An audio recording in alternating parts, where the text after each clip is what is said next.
sort of reflect on a conversation that we had the other day. I thought that was so fun. That was so cool. Yeah. And also just some of the points you made during the conversation. So if you don't mind just going back to kind of just bringing up the class, the topic. Oh, the class that my literature class when we were talking about that play. Yes. Okay. And So for yes, someone who even wouldn't doesn't know or wouldn't have read the book before, I just the got that part. context. I got that. Don't worry. And yeah, I'll let you do your thing. Okay. So the play is called Trifles. And it is a play Why? Oh my goodness, by Susan Glaspell. And it's a play that was written in the 50s. It was based actually on a real life thing that happened. Basically, in the play, a husband has been found, a man has been found dead in his bed. He's been strangled to death. He's a farmer. So it's set in it's a rural setting, farm life, and the husband has been found dead in his bed. Um, the neighbor who has come to check on the family because he was trying to, this is the 50s, so back then you didn't have individual phone lines. You had what was called party lines. Everybody would go in for a line and everyone would share it. So he had tried to convince this farmer, Mr. Wright, to get a party line. Mr. Wright didn't seem really interested. So he's like, well, let me go back, and maybe if I do it in front of his wife, he'll want to appeal to his wife's desires and he'll get this line. He gets there, he sees Mrs. Wright sitting in a rocking chair, like kind of just playing with an apron. She looks a little weirded out. And he's like, well, what's going on? Um, he's like, is Mr. Wright home? And she's like, oh, he's upstairs. She goes upstairs and there's a dead body. So when the play opens up, the neighbor, Mr. Peters, the sheriff, Mr. Hale, there's a county attorney, and then the wives of the sheriff and the farmer are coming back into the house to kind of sort through things. The sheriff's wife, Mrs. Hale, is coming to gather some of the things she requested because she's in jail. Mrs. Wright's in jail. And the county attorney is there because they need to investigate the scene to try to figure out what the probable cause is. And so as we see these people enter into the space, one of the things that starts to happen almost immediately is this diminishing of women's work. There's a point where Mrs. Hale says, she was really, that Mrs. Wright, who's in jail, was concerned about her preserves. She's afraid that because the kitchen got cold, because there's no fire brewing the way it needs to, Right. It's potentially been ruined, that the glass jars might have expanded, like broke or whatever. Right. So she's really concerned. And she also wants like her apron, like the things that she's requesting to the men seem ridiculous. So one of the things the county attorney says is something like, oh, that's women always concerned about trifles. So from the minute that we enter into this play, you're already seeing this division between men and women. Men are there for a purpose, for an action. The women are there to kind of just lend support. They're not even seen as viable participants in this game of Clue to figure out, okay, what happened? Why is Mr. Wright dead? When you go through the play, you start to pay attention to some of the ways that the men are talking about the women. You also see, because a lot of the action takes place in the kitchen, the judgment that these men have. So when you look at the kitchen, to the men, it looks like, oh, she's a messy wife. She doesn't keep the kitchen right. There's a particular scene where there's a comment on the towel, so like the old school towel rollers, and it's I think somebody goes to wash their hands and he notices how filthy the towel is. He was just like, she doesn't keep a good kitchen. Now, no one talks about the fact that the deputy had been sent prior to them coming to put firewood on the stove so that the house was warm when they got there. One that dirtied up the roller, but the blame gets laid on this woman. So Mrs. Peters, who is also a farmer's wife, is taking offense like to some of the comments being made. And she's trying to minimize the way that they're, she's saying things like, I would hate for people to come in. It's hard to be a farmer's wife, and judge me by my kitchen. the preserves, in fact, have exploded. So there's preserve juice everywhere. And her concerns, Mrs. Wright's concerns for what would happen, again, are minimized, because if you ever made preserves, that's a huge task. And so Miss Peters does this thing, and you watch how the women communicate. As the men are like being very like bravado and tearing stuff down, the women are saying things like, well, I feel sorry for her because I remember when I had to do my cherries, how hot it was in the kitchen and how hot it was, the whole process. So there is this attempt to kind of support Mrs. Wright, in these subtle jibes or whatever. But at some point, the men go off to find out what's happening, and the women are left in the kitchen. And what you see throughout the play is how the women eventually, because women understand the space, are able to see what the men think is just a messy, careless wife. They see a woman who's distraught. They see a woman who reached her breaking point. Mrs. Peters, feels bad because she never checked on her. She suggests that Mr. Wright was a very cold man, and then even reflects that who Mrs. Wright was when she was not married, Minnie Foster, was this vibrant, joyful woman who used to sing in the choir, and then once she got married, she kind of like disappeared from all society. So there are these really interesting things, because by the end of this play, they have figured out the mystery. They know what happens. Mrs. Hale, being the sheriff's wife, and by extension, the law, initially is kind of taking this neutral tone, like, well, shit happens. It's like, okay, let me just do. But there is a key moment where she's forced to step away from her identity as a wife, and actually think about who she is as a human being. And by the end of the story, there is this sort of understanding that if these men can't figure it out, these women aren't going to help. They know what's happened, but since we only deal in trifles, we'll do whatever. Right. And so when I have a lot of students this semester who are dual enrollment students. So they're high school age who are taking college credits at the same time. So they're really a fascinating group of kids across both of my face-to-face classes. So, part of what I'm doing, as I'm going through this, is giving them an understanding of how womanhood has been viewed, how oftentimes in traditional marriage, women's identities get removed and they just become part of an extension of the man. So even when you look at the play, the men have first names in the play, but the women are only known as Mrs. Hale and Mrs. Peters. We never learn their name. And the only reason we know who Mrs. Wright was before she was married is because Mrs. Peters remembers what she was. So that's how we find out Mrs. Wright's first name is Minnie. Right. So when you look at the play, like on the surface, you could look at it as a battle of the sexes. I think that's a bit reductive, but there's also a way communication styles are very different. And so this intuitiveness that these women have when they're able to look at her stitching, and they're able to look at certain like context clues around where the bread is. Right. Like there was something about where the bread was laying that was like, she started this abruptly. Something happened. So they're able to piece together this really interesting mystery. And what you see by the end is how the men's very cavalier approach to women's work and women's spaces means that they're never gonna they're gonna miss it. They're not gonna get it. And there's a good chance that without evidence, Mrs. Wright will probably go free. That's we don't know for sure what happens, but that's the assessment. So at some point, as we're talking about it, what you're students tend to take their lived experience and apply it to works that, and I tend to, on purpose, I tend to teach works that are dated. Okay. Because I really want people to think, and I want the articulation of critical thinking to be like, I really want us to think about that. And I also want students to be able to, sometimes it's okay to step away from your personal experience and then just look at what something is.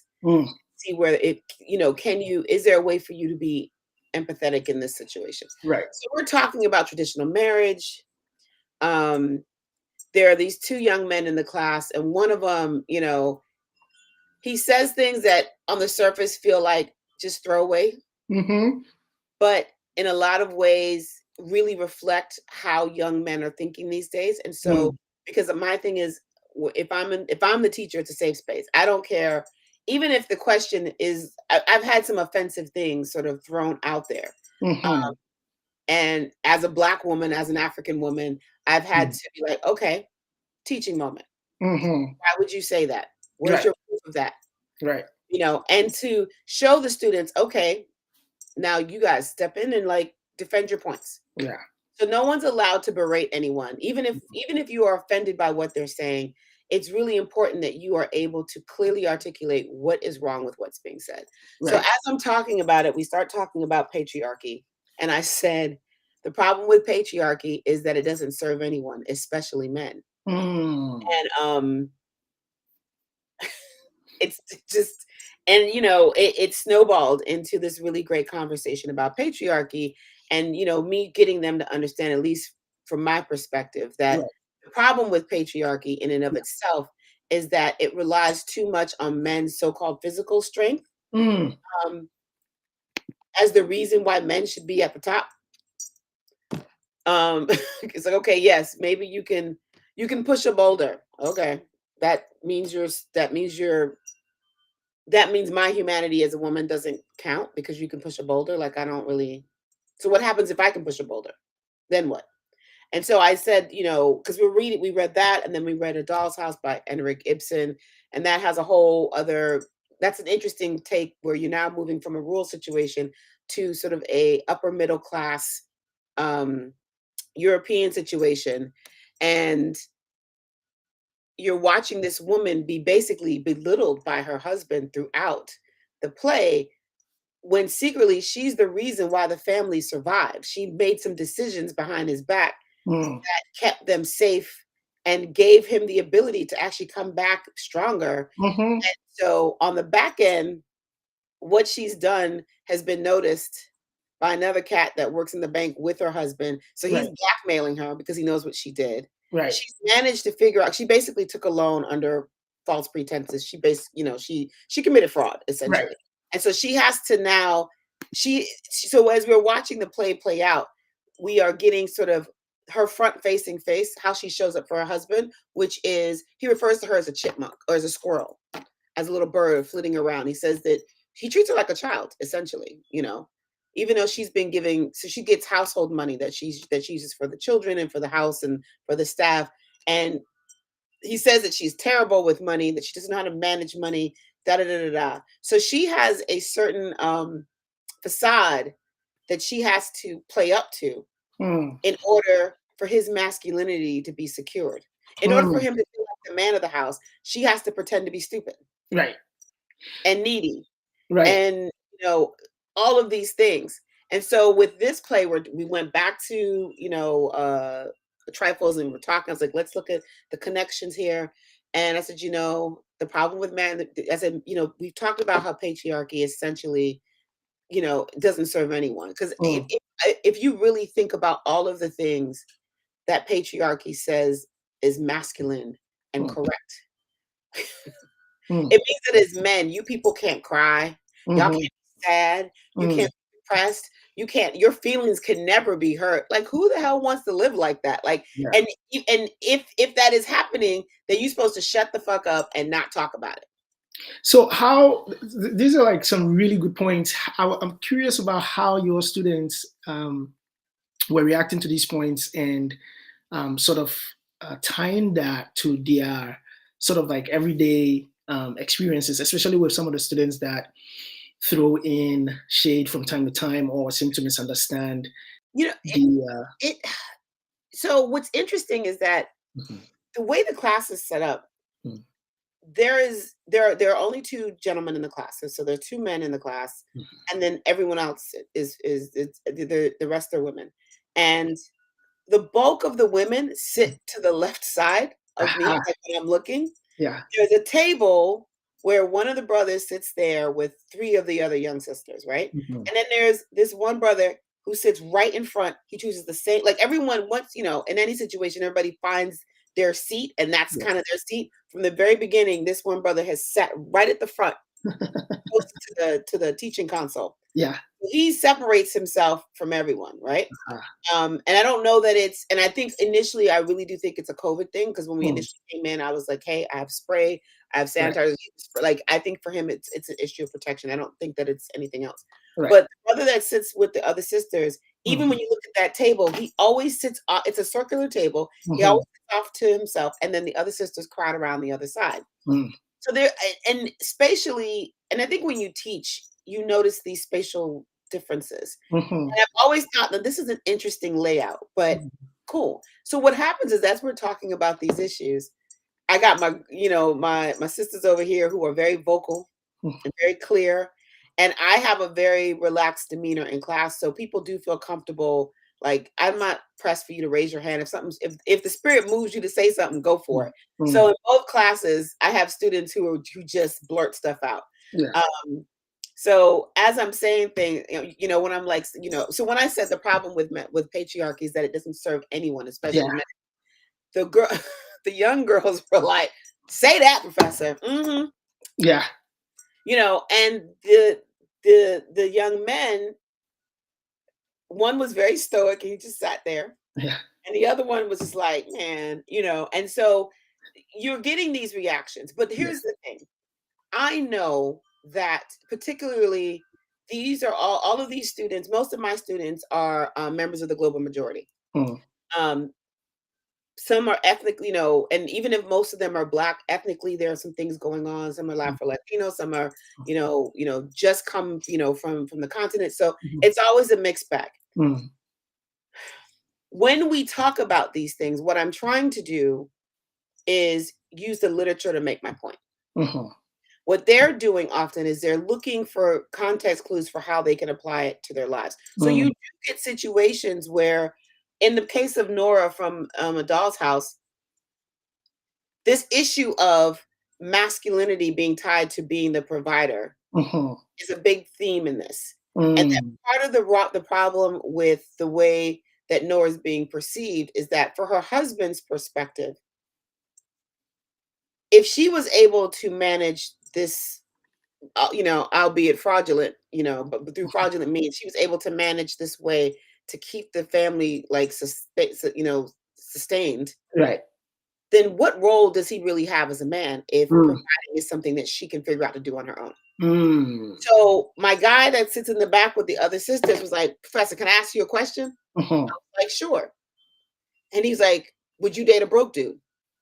So I was like, okay. Now, the young women in the audience are like, why the hell? Like, yo, dude, why are you? That's disrespect. I was like, no. I said, this is a safe space. Yeah. Ask the question. Let's explore it. Yeah. And I said, what do you mean by broke? And so you see the young girls like, yeah, what does that mean? What does that mean? I said, well, let's define broke first of all, so that we're all on the same page. So he stumbles a little. He's like, well, you know what I mean? He doesn't make as much money, da da da da. I said, okay, based on your context, if he was broke, as you say, and knowing how I show up, he still decided he was going to come try to holler at me. I might give him points for confidence, I might be interested in figuring out what is his vision. Yeah. There might be some ways that we could be aligned. There might be some ways where his version of broke isn't broke to me. I was like, would you say that as a man, you only have value if you have money is a very limiting and dangerous way to be. And so I don't necessarily know that I changed his mind, but I did get him to think about how you're placing value. I said, my issue is not, it's not about who can provide, who cannot provide. What the problem is that masculinity, the manufactured masculinity of patriarchy says to men that you are only valuable if these things happen. And by default, if you are the opposite of these, you are a woman. So the problem that Nora's husband has in the end, when he finds all this out, is that for all intents and purposes, she was operating as a man in a marriage, and by default, making him the woman. So for those who haven't read the book before, what was in the way of him providing for the family? Why did she have to take on this role in He an got era and a time yeah, when she didn't yeah. have to? He was sick. Okay. And so they were like, listen, the doctors were like, he needs to recover. Mm. Like if he goes away, you know, because his constitution was a little shaky. If he goes Mhm. away to somewhere warmer and gets Mhm. his health together, he'll be fine. But he needs to go away. Ah, And she, you know, Nora's family, her father is a rich man, you know, and what you find throughout the play is that the way that she's treated by her father mm. is being mimicked by her husband. Mm. And throughout the entire thing, she hates all of it. So the other piece is that traditional marriage, traditional society says that your goal should be to be a Mhm. Mrs. Somebody. Mhm. And then to sort of counter that, we have another character in that same play, Mrs. Lynde, who's been married, whose husband has died, who has Mm. had to be out in the streets working, unlike Nora, who's because of her standing is not allowed to work and doesn't have to work as it were. We see these two women who are two sides of the same, you know, two sides of the same coin, and they want what each other has. Like Mrs. Lynde's freedom to move and to have jobs and to have a sense of purpose is what Nora wants, and Nora's ability to be home and care for the children she has, and all of that. Mrs. Lynde was like, "These streets are hard. I want what you got." And so, what we see is how patriarchy serves no one because it doesn't allow people to be their full human selves. So, if Nora has a really good knack for numbers and she can figure out ways that it's like when we talk about because this is what society does. It limits what people's capabilities are. And then when people have to resort to these, less than honest means to survive, you then blame the person for how they respond to society's restrictions. So the guy that's Mm. threatening her, Krogstad, has done some shady business in the past because at the time this play is written, there are these very, old money, new money perspectives where if you weren't born into a certain family, because Mhm. old Europe had these very strict rules around who was allowed to succeed. So you Mm. could be broke and be worthless as far as money was concerned, but if you had a title, that was worth more than somebody who was out here busting their ass and making money. Mm. So Krogstad has had to do some pretty nefarious things because society wouldn't let him like move the way he should be able to move. Like all the reasons Europeans claim that's why they came to America and killed all the Native Americans and then like enslaved all the Africans because they wanted to be free. That's what the society is doing. Krogstad is trying to go straight because his children will suffer because of what he's done. Because what it's doing is it's showing us how society at the time is locking your parents' behavior gets locked into who you're allowed to be. So there's no space for you to actually flourish because these rules are very, very strict. But these Mm. rules being so strict, that's what's creating the criminal elements in people. Mm. Think about um, Black people who deal drugs. Right. And when you think about like a Rayful Edwards, who was like this massive DC drug dealer who had this amazing network of how he pushed drugs, you know, throughout DC and beyond. If he had with his brain, if society with his racist, oppressive ways of thinking and being had just let this man be great, like regardless of his race, his age, whatever, he's got a sharp mind. Right. Like I always wonder what would happen if this society wasn't as racialized as it was. A lot of these people that we think are drug dealers and throwaway people are Mm. actually quite brilliant. Right. Society will not allow them to operate in a space that could be for the greater good. So they Mm. do where they can. Mm. Not to say that it's okay to, Right. Right. decimate the whole Not to community, justify it. but Right. that's what. So to me, that's what this play is about. It's showing you, it's looking specifically at Nora as a woman, and it's looking at Mrs. Lynde, but it's also telling you this is why patriarchy doesn't serve anyone. Mm. Because if it's the founding idea, the founding principle of any society, that means more than half of the society will always be in a situation where they're not, well, actually no one's actually operating in their full capacity as a human being. But now you're cutting off more than half of the community, and relying on like 48%, Right. who really out of that 48%, maybe a good 25 Mhm. actually should be in the roles that they should be in. Mm. Everyone else is just faking it. So what would the alternative look like, if we decided to, because as you're saying that, I was thinking of, the student in your class, and I was thinking of what young people are taught, um, in just our modern day society, as what it means to be a man, right? And so the idea of being the provider, Right. and the idea of being masculine, the idea of, um, presenting and framing, or being framed in a certain way and living up to that. Right. And also women that hold men up to those standards, Yeah. women that hold those men up to those expectations. Yep. Um, so yeah, you have, uh, just people that are essentially adjusting in their everyday lives, Right. towards fitting within the frame Right. that has been set as the way it should be, Right. right? How does the society make these adjustments? I And mean, it takes a certain amount of courage because, as you said, and it needs to be pointed out, patriarchy gets a lot of support from women. There are a lot of women who, because of the conditioning, really contribute and uphold this system. Um, I've had students, who, depending on the literature we would read, will say there's this really great essay by Polly Marshall, and it's called like The Making of the Writer, and it's her waxing, philosophically about how, because of, these societal gender norms or whatever, when it comes to women being assigned to the kitchen and always being associated with that world, what happens is that young girls, because we're always worried about, whether a sister can cook or not, young girls are often socialized in those settings in a way where they have access to adult conversations and they can actually pick up things. So, as a young girl, I may be sitting in the kitchen helping my mother make stew or whatever, and some of the aunties are over and they're just having a conversation. And everybody knows, every young girl will tell you that at some point, well, every adult woman will tell you at some point, if you were smart and you were quiet, they would forget that you were there.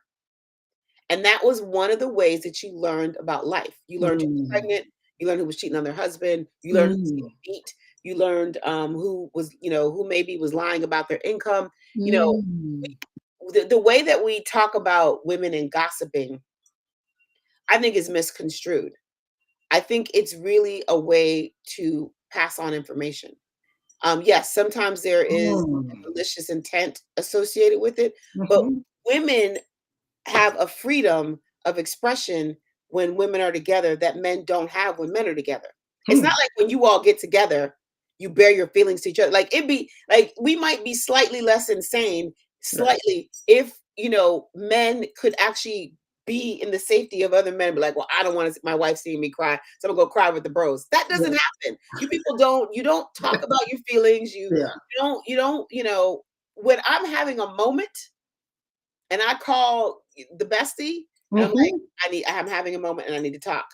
She shuts everything down. She mhm, listens. Snot nose crying on the phone. Women right, have this ability because you keep saying we're emotional and all this other shit.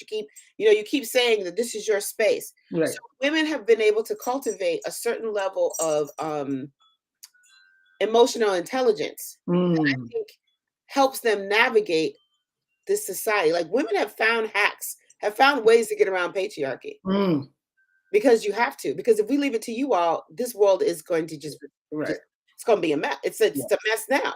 yeah, When you look at some of the primary issues that we have as a global, human society, men are at the forefront of a lot of this conflict. And a lot of times what you see is when you have women who are sort of supporting these behaviors, it's because they have bought into the patriarchy. But there's a whole bunch of us who think it's nonsense, and who on, various levels. I have 10 nephews and nieces, you know, the youngest is 7, he'll be 8 soon. And he said to me one day, he fell down and he hit his face on something because he's got a big head. So he's always running in it. I was like, listen, your head is big. So you have to be careful how you run around because you're always running into things. And we were talking. He's like, Auntie, I ran into this thing and, I hurt myself. But I didn't cry because I'm a man. I was like, you're a child. Crying is absolutely fine. Yeah. Do not tell me that you didn't cry because you're a man, because that is unacceptable. Boys cry, men cry. Crying is absolutely okay. So, part of how you change it is you have to, like, he's 7. Yeah. And I'm like, It shouldn't be, yeah. Where are you getting this from? Like, what is informing, like, that very specific thing that because you didn't cry that you're a man? He also has a crush on he has a girlfriend. Already. And we hung out and he said to me, because for 7, he's quite smart. So he's sitting there on the couch. He's like, oh, I want you to know I have a girlfriend. I was like, okay. I was like, okay. And I'm trying not to freak out on the inside because I'm like, what the hell does that mean? It's 7. I don't know what that means. And at some point we were hanging out somewhere and I was like, hey, let's talk about this girlfriend thing. He's like, okay. I said, well, what does it mean? He's like, I don't understand. I said, well, I don't understand. Why do you have a girlfriend at 7? Because I like her. I was like, well, what does that mean exactly? Yeah. He's like, well, I don't know. I just know that I have a girlfriend. I don't know what I'm supposed to do with it. I just have a girlfriend. And I said, well, why? I said, well, why does she? I said, do you guys talk outside of school? He said, no. I said, so you only see her in school and you only talk to her in school. So she's your girlfriend when you're at school. He said, yes. I said, so what does that mean in terms of, like, what does the day look like? Do you guys hold hands? Like, does that mean she doesn't talk to other boys? You don't talk to other girls? Like, what does that mean? He's like, Auntie, I don't know. I just know I have a girlfriend. And so I said, well, why? Why is she your girlfriend? And he said, because she takes care of me. And I was like, oh, we got to fix this. Wow. I was like, so you like her because she takes care of you? Oh, wow. I said, give me an example. And he said, one of my other friends one day, pushed me so hard I fell down. And she stepped in between us and she snapped her fingers and he stopped. I was like, what does the snapping of the fingers mean? He's like, Auntie, I don't know. But whenever she does this, everything stops. So that's why she's my girlfriend. It's like, oh wow. And so, he's 7. So I'm like, I can't say to him, okay, so you finding value in her simply because she takes care of you is a problem because she's a whole person. Your mother takes care of you. I take care of you. You know what I'm saying? You have people to take care of you. So why is it that this is the thing? It was just really interesting. I didn't say any of this to him, of course, but it did get my, my antenna up. Like, okay, I need to start making sure that I am asking questions and getting him to understand that, whatever he's picking up and wherever he's picking it up from, he has taken on some of those, like you hear men say this often. Yeah. About women. Yeah. Oh, I love my girlfriend. She takes such good care of me. Yeah. I'm like, what does that? There's a post that I literally just put up on the Afropolitan Insights Instagram last night. And it was about Mike Tyson talking about his mother's love. Mm-hmm. And him coming to the realization that him coming to the realization that the biggest issue he had with most relationships he was in was that he could never find a woman that loved him as much as his mom did. And so then, people had to explain in the comments that those are completely 2 different relationships that come with very different expectations. But, to think someone, has grown as Mike Tyson, sort of wrestling with this thought, even at this his big age, right? Is just sort of explains part of the struggle there with understanding, what the expectations are for a person that you're in a relationship with as a wife or a girlfriend, and even as a parent, and where one ends and the other begins, or where they overlap and where they do not at all. But this is the problem with patriarchy. Yeah. Because what it says is it limits the range of emotion of everyone. So women who aren't willing to wipe your ass as a grown man and listen to your problems when they should be going to therapy, and put up with your inconsistent, your inability to emotionally regulate yourself. That's what you do with 2-year-olds. Yeah. Like when you're a child, you literally don't know how to emotionally regulate because you're a child and your brain is still forming. Right. When you're 40 something years old and this is still an issue, this is a completely different problem. But patriarchy says that as a woman, I shouldn't be questioning those things because my job is to make his life simpler by making sure the food is cooked, and even if I'm allowed to go out and work, I should I'm still expected to come home and do all of these things because for whatever reason, him being out in the world is harder than me being out in the world. So it doesn't account for like the individual. It doesn't account for experiences. Like there are plenty of men who I think find the whole provider thing bullshit. Like why I got to be the only one out here working. Like we get a lot further if we were both out here working. But get caught up or like I love the streets. And then there are also those who are like, no, I want to be the only one that provides. Right. And even if they're struggling, and if they are going through it, then they don't talk about it, they don't discuss it. And then the next thing, there is a meltdown, and then everything goes down the drain. But that's because patriarchy says that as a man, your value is based on how much you can provide. So if that's your idea of masculinity, because remember, masculinity, femininity is all manufactured. What we call that again, could you say that masculinity, femininity, and femininity are manufactured. Society has manufactured what those things should be. And if you look at what traditional models say, all it is an opposite of each other. So you're basically, if your sense of manhood is dependent on me operating in an opposite way from you, then we are going to have a problem. We are going to have a problem. And then when you think about, particularly in the Black family, because I can't necessarily speak to white families, there is this tendency to raise your daughters and love your sons. By the time we all get to be adults, those love sons and those raised daughters are not going to be compatible. Because low key, the reason I think, low key, the way a lot of us as Black girls were raised was that you can't depend on men. So that's why you need to learn these things. Right. So patriarchy is saying that because you're a man, you're the provider, da da da da da. A lot of dudes are not capable of being providers in the way that patriarchy says you could be a provider. They're just not. And it's not that they're not bad people. Right. It's a lot to do.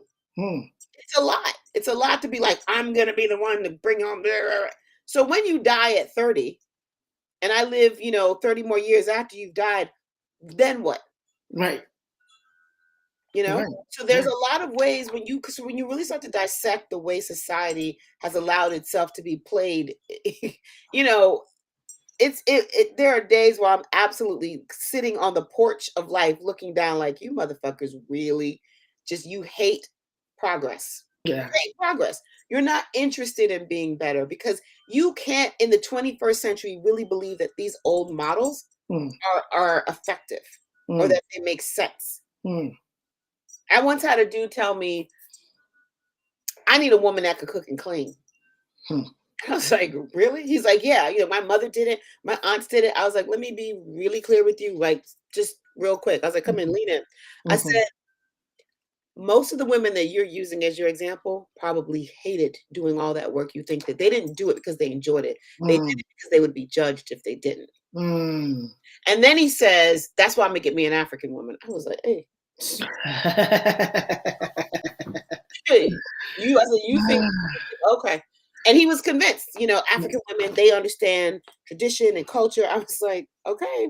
I was like, you keep playing yourself.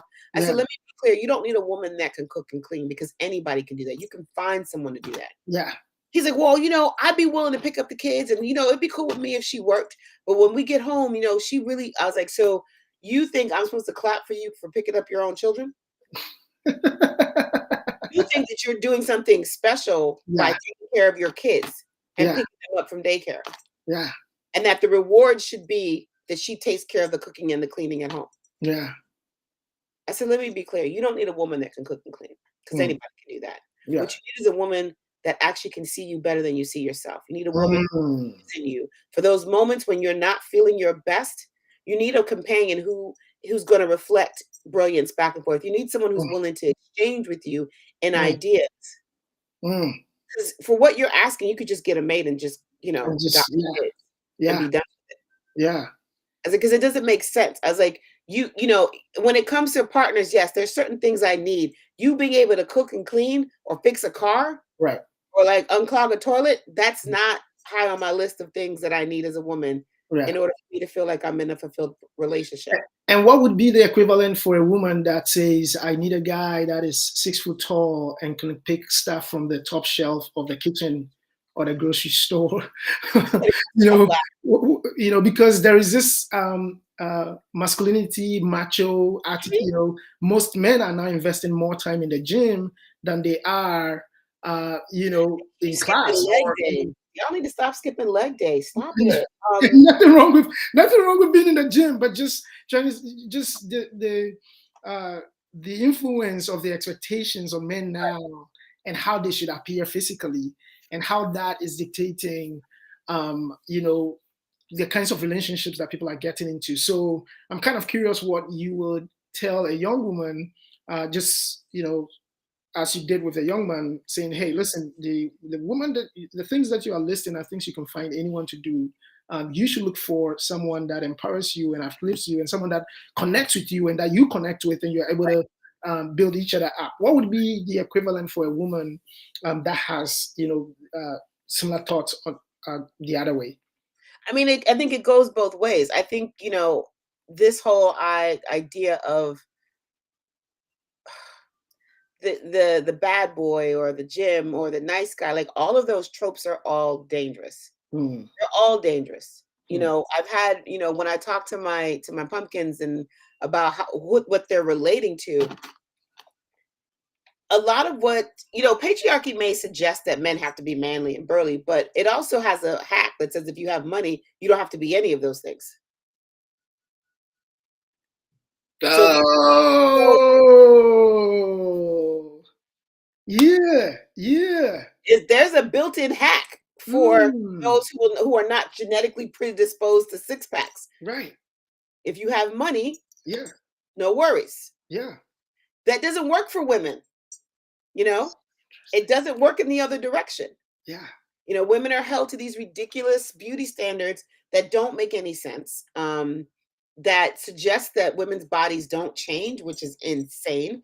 And so as much as I want to, like, when I think about when I was in college, there were a couple of guys who, in particular, would say things like black girls, they were black men, black girls don't like me, they think I'm too nerdy, this, that, and the third. And the guys that everybody was going after were always these, incredibly, at the time, attractive dudes who, seemingly had all this confidence. But when you got to know them, they were just, I remember dating a guy once that everyone thought was like stunning because he had like green eyes or some shit. And I thought he was a good looking dude, but I wasn't enamored by his eyes. Like we had a really good connection. And he revealed to me that he really hated how he was reduced to his looks Hmm. because he said, people think I'm stupid. Mm, They don't think that I'm smart right. because they think I'm too pretty to Yeah. be smart. To be And smart. so, right. And so we had this interesting conversation and I was like, wow, it never occurred to me that you would have these feelings because Mm, I hear, beautiful women talk about this all the time. It never occurred to me because mm, that's the thing. When I tell you patriarchy doesn't serve anyone, there are men mm. out here with Yeah. serious body issues Oh yeah. that they can't talk about, that plague them at night, Yeah. that make them feel uncomfortable in their skin. They're literally walking through the world not confident because they don't fit that stereotype. And so my advice to young women is also like, don't get caught up in that. Yeah. Do not, like, that is the least of your problems. Like, Mm. if he's not as tall as you want him to be, get a step stool. Hmm. How does he, That can solve the problem, right? Right. Right. that solves the problem. He's not good. I know plenty of dudes who don't know how to like jump a car or check the oil. Yeah. My dad taught me that at 12. I remember getting into an argument with a dude because I was like, "You're about to blow the battery in this car and your car. If you need to change, you need to change the way you're doing things. I know what I'm doing. Wasn't my car that didn't start later on, But there are the ways that we have associated value in a modern age where we are now like a service industry where we're not as agrarian as we used to be. Yeah, there was a time, genetically speaking, I need the guy with the biggest arms because I'm not trying to be out here hoeing, lawn and like trying to push a plow. Like I don't want to, like, yeah, you go do that. But that's not where we are anymore. Like the problem with it is that it's not evolving. Like it's not evolving. It just isn't. It's ridiculous to think that in 2022 we're still arguing and judging women by whether or not they cook or clean. Yeah. And so how do we avoid the trap of value? Because I feel like intrinsically there's just, or at least that's just the way we are set to operate. We are always looking for value. We are looking for, and if it's not height or strength of arm to be relevant on a farm, or height to be able to pick, fruits from the tree, it is, how wealthy you are, so you can support the family, or I don't know. I guess the intelligent quotient is going to factor in at some point in the future when it's all about how like now it's about how well you can make art so you can produce NFTs and sell. But I'm just saying, how do we escape that trap, right? Because I mean it's a cycle, right? And I think part of it is so I have a sort of globalized theory about conditioning, and for me, we've all been conditioned to be anti-Black. We've been conditioned to be like brutal capitalist. We've been conditioned to be anti-woman, or anything that we associate with femaleness. These are like just one of many ways that we've been conditioned. Like you cannot grow up in a global society because everywhere there are these lanes that people say you have to be in order, like even how we, success is largely from a hyper capitalistic perspective. Nobody very few people are saying, oh, success is just, the fact that you can pay your mortgage. And if somebody's like, yo, I don't want to go up, I don't want to move up in the world, I kind of like where I am here, you judge them. Like, why don't you want more? Why don't you want more? And it's like, what if more isn't the answer to my, what I like being right here? And we'll say, well, that's not enough, So there's a conditioning that we all have that every day I have to fight conditioning. And until because I'm actually working with people now to individually to understand that, like, until you understand how a lot of the things that we shit on ourselves for are based on a really dangerous way of conditioning that says that just for the fact that we were born Black, we weren't good enough. Or just for the fact that I was born female, I'm not good enough. So every day you have to go into the world knowing that conditioning exists. And every day you have to sort of bubble wrap yourself so that you don't let that conditioning get in the way of what you're doing. So one example is I took a yoga teacher training class because I really wanted to deepen my practice. I was very clear from the beginning that I didn't want to teach. I just wanted to learn more about the principles and take this intensive so I could better my postures. Everyone kept saying, oh God, you need to teach. Yeah, you need to teach. And I was like, that's not what I want. I don't want to teach. And there was a moment where I considered it. And then I had to be like, hold up. You set a boundary for yourself. This was for your own, edification. It wasn't for anything else. Take a step back. And what I saw when I took a step back was I had been conditioned to believe that I always have to be the leader. Because I'm the eldest. I'm the eldest girl in an African family. And what people see as teaching, that shit is work. Like that means there's less time for me to do whatever. Anything else you want to do. Yeah. Right. And so the conditioning that I constantly fight is because I'm the oldest, I'm the one that must do it. Yeah. We definitely need to have that conversation. There were a couple of other things you mentioned. Anti-black blackness, Mm-hmm. hyper capitalism, Mm-hmm. anti-women, Yeah, I and mean anything that the, feels, and again, because you've manufactured what femaleness should look like, what femininity is, you know, oh my God, the way that, like, I'm never going to like certain things. As a woman, I love pants. Like, I've always loved pants. It's my mm, favorite thing to wear. Um, mm, I don't care anymore mm, that, for some people that, well, you should really wear my dresses. Get the right, fuck out of here. They yeah, don't have pockets. Like, I need yeah, pockets. I have things yeah, that I have to carry. So there is a way that femininity has been manufactured. yeah, And that's part of the problem. yeah. Is that when a woman is physically capable of a certain amount of strength, she's automatically considered mannish. And I'm like, well, why? So is it that, in the case of the play, the man recognizing the effort that his wife put into trying to find funds for them while he was sick, so the family could be kept together, and him, instead of feeling diminished, or instead of feeling his worth being diminished as a result of this woman's effort, rather acknowledging and, in a way, uh, I guess, even not going beyond acknowledging, propping her up, Just recognizing her talent, her skill, or just say thank you because seeing she's her as still a human. able. Now, keep in mind, what she did was illegal. In order for Right, her to do this, there was fraudulence, and right, because of her role as the bank manager in the play, there is a there's definitely an ethical dilemma.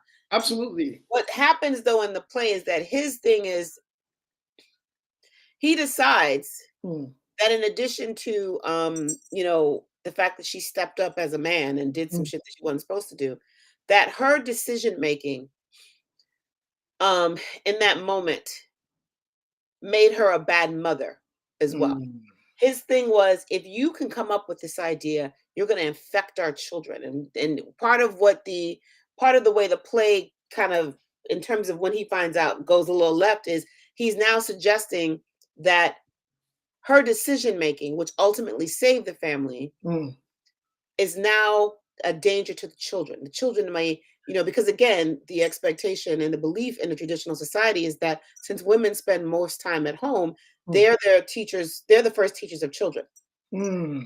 which is also again problematic, putting Right, all of that responsibility on women and suggesting that men can't be teachers is also part of the damn problem with these ridiculous tropes. yeah, But it is an issue of the decision making. It's also the judgment call of now there's some sort of because the thing is, if a woman operates as a man in these systems, hmm, that there's something worse, hmm, far worse.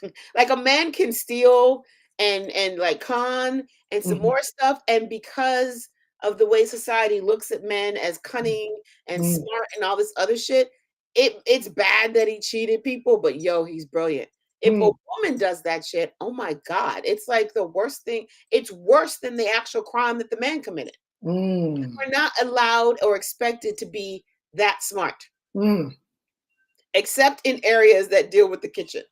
Like nobody's gonna argue with you about, what's the best cleaning solution. You know what I'm Right, saying? Like that's right. not my lane. But when women start operating in this intellectual space or in this space where physical strength is part of how they move, which is why, women on the front lines and, women Navy SEALs, people get their back up. Like, why? Hmm, It doesn't matter. But you keep trying to tell women what femininity should look like, and it's always the exact opposite of your manufactured masculinity, so nobody wins. hmm.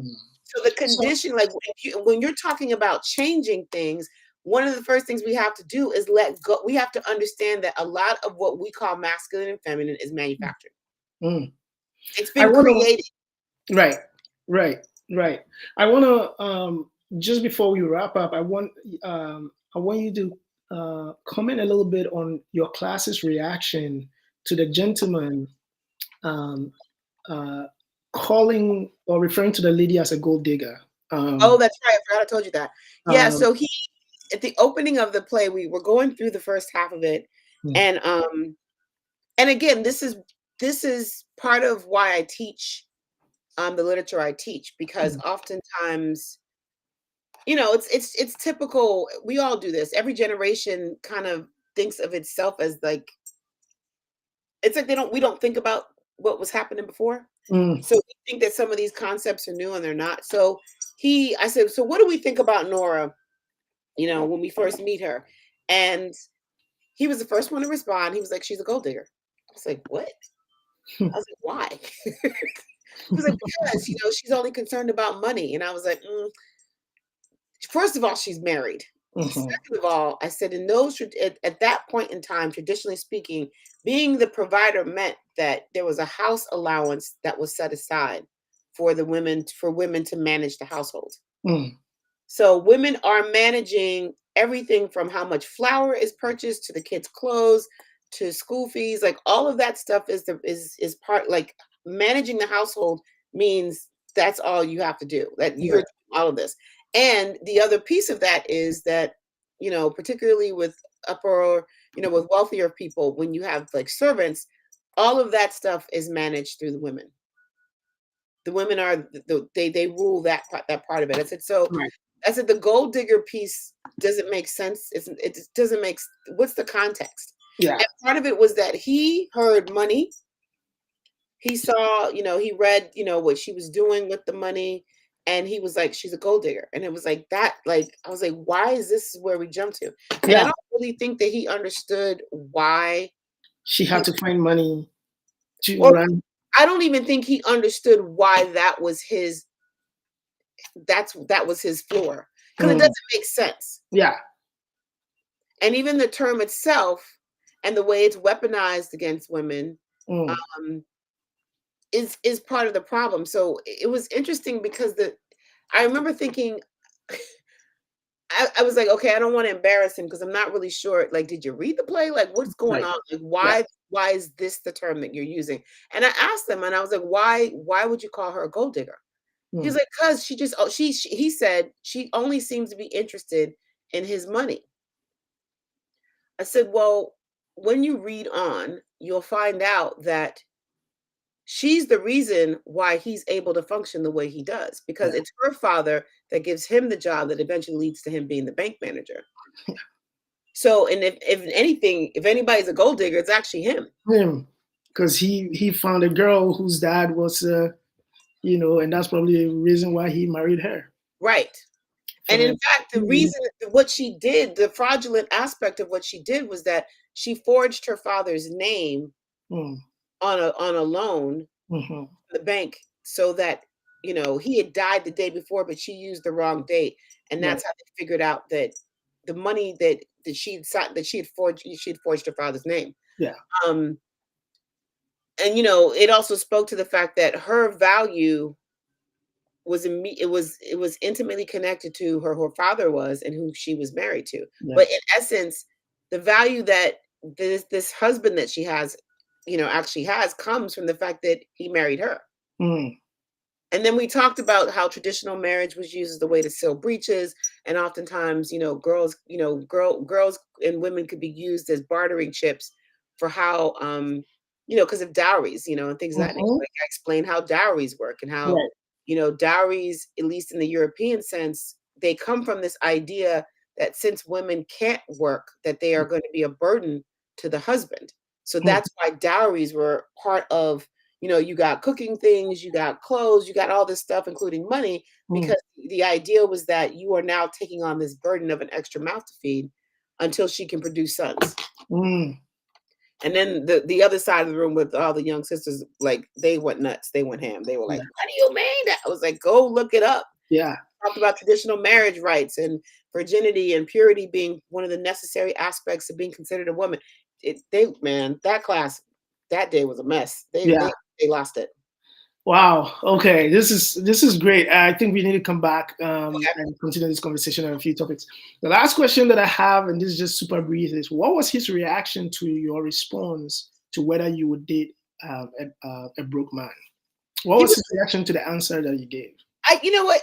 I think he was surprised. This was like early. This was like maybe week 3 or 4. We're like Mm, now in week 7, mhm, and so I do think my relaxed demeanor makes them feel comfortable enough to ask these kinds of questions. mhm, But I also think that he's a bit of a clown. Like I think he's trying to be the class clown, and mm, I'm taking his questions very seriously. So I think, yeah, and we're all wearing masks, so I can't read him yeah, the way I normally would be able to. But you know, when I said what I said, and I said, "Well, do you have other questions?" He was like, "No, Russ, you got it." He got quiet, and yeah, all the girls on the other side of the table looked at him like, "See, told you yeah, to keep your mouth shut." yeah. But I do appreciate that because I do think that oftentimes it is not unusual for me to have more female students than male students. Like Mm, it's just when you're talking college, mhm, that's in traditional age, that's what happens. But mhm, when you get these mixed these dual enrollment students, mm, I have a lot more male students now, mhm, in sometimes in a class setting, which is really exciting, and they're really engaged, and it's a way for them to and because of the way I lead discussion, and I'm forcing everyone, like, if you're going to contribute, mm. back up what you're saying. Yeah. So don't make up stuff. What is the literature teaching us? And what is this article teaching us? What you Mm, find is that boys are a lot more articulate than they let off to be. mm, When you're in a space where everyone is being sort of cheered on for just, being able to support their ideas, yeah. they flourish. So Mm, he's like, I get what he was trying to do. mm, He thought it was like an aha moment, and I was like, well, what does broke mean to you? yeah. And I said, and that's why I said, this is why I said, and because I had said to him, and this is why patriarchy doesn't serve anyone, and it Yeah. especially doesn't serve men, because you're telling me that your entire idea of your value is based on whether or not you have money in your pocket. Mm, And that's not true. yeah. That's just not true. Yeah, you might not be able to buy certain things, but to say that you are not worth a listen to, or you're not worth, like I said, if that dude steps to me with the way I show up, cool. Let Yeah. me hear what you have to say. Right. You know what I'm saying? And I said, but when you talk about these things and these absolutes, that's where we end up in these problems. And I Mm, was like, this is why patriarchy doesn't serve you, yeah. because it's making you think that the only way that you can talk to women that you're attracted to is if you have money. And it means then that the other aspects of your personality, your intellect, all of that gets minimized. And it's just about what's in your wallet. That doesn't make sense. Right. That's And, not and and and also because the assumption isn't that you are always going to be broke. The assumption isn't that you are right. always going to be unproductive. That you are not going to, right. So this But is the, a really but the powerful. danger of it is that the opposite of that then happens, where just because I have money means I don't have to be responsible for how I treat you. Because Mm, that's the flip side of it. If we're saying that your value is based on something monetary, mm, and that the only way that you can, engage me is if you have money, and you don't actually sort of evolve other aspects of your personality, mm, then that means that you walk around thinking because you have money, you can treat me any kind of way. mm. And vice versa for And men vice too, versa. right? Yeah. The fact that you have money, you're dating a girl that has less money than you, does not mean you own her and that you can treat her however you want. Or, in thinking about because I'm pretty Mm-hmm. means I can treat you any kind of way, because you know what I'm saying? Mm, Like, when we're valuing these very sort of aesthetics, and we're valuing monetary things, and we're not actually valuing good character. Like mm, someone who's respectful and treats people, everybody with respect. mm, That guy who's, I mean, I've seen things because of my nightlife, mm-hmm. gatherings. People, especially when dudes have money, the type Mm-hmm. of shit that comes out of their mouths, Yeah. it's just like, yo, you're insane. Yeah. You are absolutely insane. And it's like there are women that respond to that, he's got money, so da da da da. But then when they meet women who don't care, or who make just as much or more, then it's like, okay, you have It nothing. throws them off. Now they don't know what to do. They Like, don't know how oh, to do. supposed to do. The guy that I told you about who was like, I need a woman who cook and clean. He's like, I'm gonna let you in on a secret. He's like, as a guy, he's like, most men only have about 3 or 4 prototypes in their mind of the kinds of women that they're going to meet. He's like, you don't fit into any one of those. And it's very hard to figure you out. I was like, am I a puzzle? I'm like, I'm not a puzzle. I'm not a puzzle. I'm just telling you that your assumptions about what women like to do is born from a place of like limited vision. Have you ever asked your mom if she likes to cook and clean? You think she does it because, like, some people, yeah, there are some people who love to clean, but there are men who love to clean. Right. Who, because of patriarchy, have to do that in quiet places, like nobody can see. No one knows. And then, we spend all this time clapping for them. Like, you live here. Why would you not want to help clean your house? Right? I'm not clapping for you for taking care of your kids. I'm not clapping for you for cleaning, for wiping down a toilet. I'm not clapping for you. I'm not clapping for that. No. That's some basic level shit. You live here. Why would you not want to contribute to its cleanliness? Yeah. It's weird. This is why it doesn't serve anyone. Oh, this is great. This is great conversation. Thanks so much, Kat, for fun.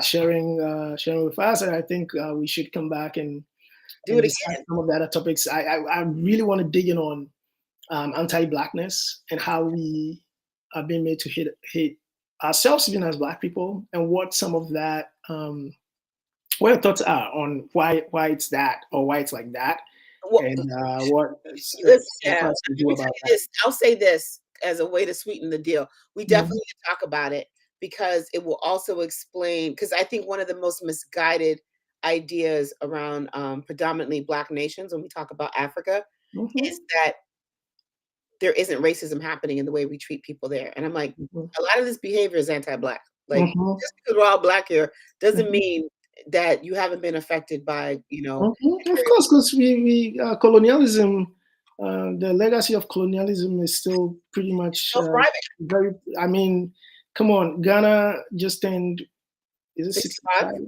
65, yeah. It's only 65 years old since the first sub-Saharan African country became independent. Yeah. So a lot of things are still fresh. Probably just one generation removed. There are so many people who experienced pre-independence. Yep. The mindset that are still living on and that are raising kids with those mindsets. So yeah. So yeah, we definitely would, because anti-Blackness is really killing us as a global community. It really is a problem. Yeah. Hey, Kat, how can people find you online and stuff like that? I put Kat Corner on the screen. I'm hoping that I got that spelling right. You have to add the CO at the end. There we go. Yep. It's kind of cool. All right. So guys, you got to forgive me because I put it up a few times already, and I thought that but I'm gonna tag the correct thing when we post it out. So sorry about that. No problem. I thought that it didn't take what I see on. Okay, I see. It did it on, like, under my name. Like, when you just let my name show up, it's there. I just assumed that you were pulling from there. Yeah. The I think the. Sorry, I just want to fix this and show it on the screen. I think my my little thing there blocked it because it's supposed to have shown. But I'm going to leave this on the screen so people can check it out. And I also put it up in the post when this video goes up so people can actually get it. Thank you so much, Kat. Thanks for chatting. And we'll be back with some more. Today, we were discussing the problem with patriarchy and just assessing the ways in which we think about the roles of men and women in society, masculinity and femininity, what is accepted and what is not, what the norms are, and just ways that we need to challenge ourselves to go beyond just the superficial ways we think about what it means to be a man or a woman, and the expectations that come with them, the sense of entitlement, the misrepresentation, trying to really truly be ourselves, and to allow others be, especially in relationships and in places where we work around men and women, and also just looking at the manufactured roles, or just the way society has manufactured the idea of being